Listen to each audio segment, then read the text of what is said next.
நீலகிரி மாவட்டம் மஞ்சூரில் இருந்து உதகை செல்லும் சாலையில் விறகு லோடு ஏற்றி வந்த லாரி சாலையின் நடுவே மரக்கிளையில் மாட்டிக்கொண்டு நின்றதால் அச்சாலையில் மற்ற வாகனங்கள் ஏதும் செல்ல முடியாத நிலை ஏற்பட்டது.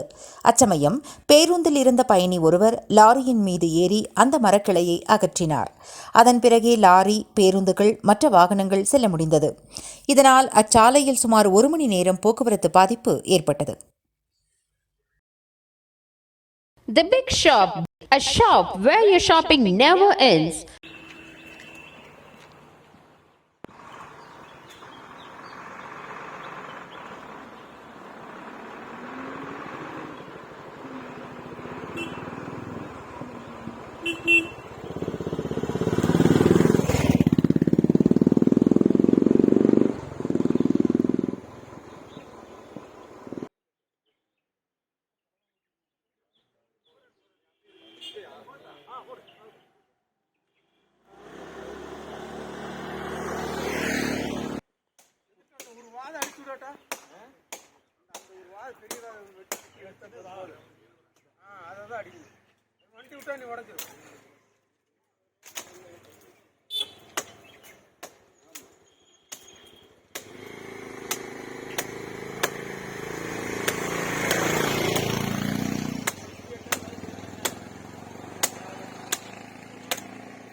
ராகம் டிவி யூடியூப் பக்கத்தை சப்ஸ்கிரைப் செய்யுங்கள்.